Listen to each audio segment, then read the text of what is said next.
কোনো বড় নেতা এলাকা থেকে ফোন দিয়ে কোনো শিক্ষার্থীকে বাধ্য করা, এটা একটা ফেসিবাদী কায়দা। এই ধরনের যারা কাজ করতেছে আলটিমেটলি তারা নিজেদের ক্ষতি করতেছে। সব মিলিয়ে আমরা নির্বাচন কমিশনের অ্যাক্টিভিটি দেখে আমরা খুবই আশঙ্কিত, কারণ আমরা এখন পর্যন্ত যতগুলো অভিযোগ করেছি কোনো অভিযোগে ওনারা সুস্থ তদন্ত করতে পারেননি এবং আমাদেরকে কোনো ফিডব্যাকও জানাননি।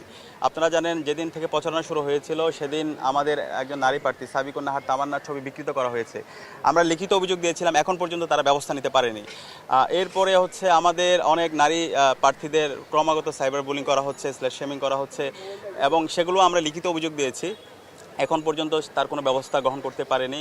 বিশ্ববিদ্যালয় নির্বাচন কমিশনে যারা সদস্যরা আছে, পাশাপাশি বিভিন্ন হলের যারা প্রভোস্টরা আছে, তারা একটা রাজনৈতিক দলকে রিপ্রেজেন্ট করে। তো আমাদের অবস্থান বারবার আমরা পরিষ্কার করেছি, আমরা বলেছি তাদের রাজনৈতিক আদর্শ থাকতে পারে, তাদের রাজনৈতিক পরিচয় থাকতে পারে, কিন্তু শিক্ষক হিসেবে আমরা তাদেরকে দেখতে চাই। তারা যদি তাদের এই রাজনৈতিক আদর্শ এবং তাদের ছাত্র সংগঠনকে যদি ফেভার দিতে চায়, তাহলে তারা শিক্ষার্থীদের বিরুদ্ধে অবস্থান নেবে।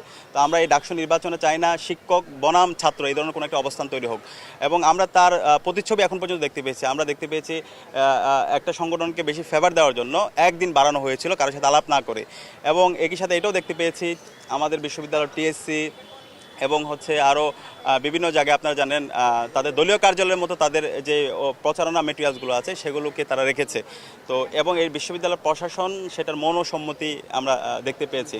তো এই অবস্থা যদি হয়, তারা যদি কোনো বিচার করতে না পারে এবং কোনো তদন্ত যদি ঠিকমতো করতে না পারে এবং একপাক্ষিকভাবে অপেশাদারিত্ব যদি তারা আচরণ করে এবং গায়েবী বারবার নোটিশগুলো দেয়, তাহলে একটি ফ্রি ফেয়ার ক্রেডিবল ইলেকশন তারা কতটুকু বাস্তবায়ন করতে পারবে সেটা নিয়ে আমরা আশঙ্কা অনুভব করছি। তো সেই জায়গা থেকে আমরা বারবার ওনাদেরকে বলেছি, আমাদের আশঙ্কাগুলো আমরা বারবার জানিয়েছি, এবং একই সাথে আমরা এটাও আশঙ্কা জানিয়েছিলাম এবার সর্বোচ্চ সংখ্যক ভোটার এবং যে পরিমাণ নির্বাচন সেন্টার আছে, মাত্র 8টা সেন্টার, তো সেই 8টা সেন্টারে শিক্ষার্থীরা কতটুকু ফ্রেন্ডলি এনভায়রনমেন্টে তারা ভোট দিতে পারবে সেটা নিয়ে আমরা আশঙ্কা অনুভব করছি।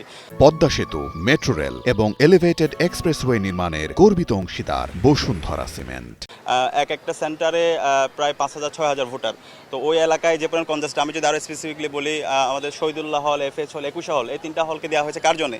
একই সাথে আবার ওখানে সুফিয়া কামাল হলকেও দেওয়া হয়েছে। প্রায় 10,000-এর মতো ভোটার কার্জন হল এরিয়ায়। তো কার্জন হল এরিয়ায় যদি 10,000 ভোটার এবং একজন প্রার্থীকে 41টা ভোট দিতে হবে, তো সেই সময়, পর্যাপ্ত সময় এবং যে স্পেস, সে স্পেসে ভোটাররা কতটুকু স্বস্তির সাথে ভোট দিতে পারবে সেটা নিয়ে আমরা আশঙ্কা অনুভব করছি। তো সে জায়গা থেকে আমরা বলেছিলাম ভোটার কেন্দ্র আরও বাড়ানোর জন্য, এবং এর সাথে হচ্ছে এখানে যদি হচ্ছে সবচেয়ে ভালো হয় আমাদের যারা নারী প্রার্থী আছে তাদের জন্য আরও ফ্রেন্ডলি এনভায়রনমেন্ট ইনশিওর করা। আমাদের মৈত্রী হল এবং বঙ্গমাতা হল, তারা ঢাকা বিশ্ববিদ্যালয় ক্লাবে এসে তাদেরকে ভোট দিতে হবে ক্যাম্পাসের থেকে অনেক দূরে।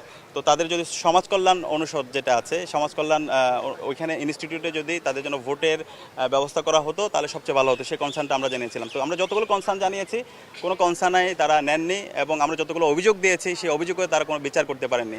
তো এই অবস্থায় তারা কতটুকু ফ্রি ফেয়ার এবং ক্রেডিবল ইলেকশন করতে পারবে সেটা নিয়ে আমরা আশঙ্কা অনুভব করি। আমরা শিক্ষার্থীদের ডোর টু ডোর যেতে চাই, শিক্ষার্থীদের আকাঙ্ক্ষার কথা শুনতে চাই, শিক্ষার্থীদের প্রত্যাশাগুলো শুনতে চাই, কিন্তু কোনো বড় নেতা এলাকা থেকে ফোন দিয়ে কোনো শিক্ষার্থীকে বাধ্য করা, এটা একটা ফেসিবাদী কায়দা। এবং আমরা ঢাকা বিশ্ববিদ্যালয়ের শিক্ষার্থীদের এই ব্যাপারে আমরা কনফিডেন্ট, কেউ কাউকে ফোন দিয়ে ভোট দিতে বাধ্য করা অথবা হচ্ছে কাউকে পরিচিত করা, এই ধরনের যারা কাজ করতেছে আলটিমেটলি তারা নিজেদের ক্ষতি করতেছে। বিশ্ববিদ্যালয়ের শিক্ষার্থীরা সৎ, যোগ্য যে প্রার্থী তাকে ভোট দিয়ে তাকে নির্বাচিত করবে, এবং আমরা বিশ্বাস করি ঐক্যবদ্ধ শিক্ষার্থী জোটের আমরা যারা আছি, বিশেষ করে যদি আমার কথা বলি, আমরা যে জুলাই বিপ্লব এবং জুলাই বিপ্লব পরবর্তী 1 বছর জুড়ে যে শিক্ষার্থী বান্ধব এবং ছাত্র বান্ধব কাজের সাথে আমরা জড়িত ছিলাম, এবং আমাদের যে সততা, দক্ষতা এবং ইন্টিগ্রিটি আছে, শিক্ষার্থীরা আমাদের উপর আস্থা রাখবে, এবং শিক্ষার্থীদের আমরা যখন প্রতিনিধিত্ব করার সুযোগ পাবো, শিক্ষার্থীদের যত সংকট আছে প্রত্যেকটা সংকটকে আমরা অ্যাড্রেস করব, এবং তাদের যে স্বপ্নের ক্যাম্পাস, সেই স্বপ্নের ক্যাম্পাস বিনির্মাণ না হওয়ার পর্যন্ত আমরা থামবো না, আমরা আমাদের লড়াই চালিয়ে যাব।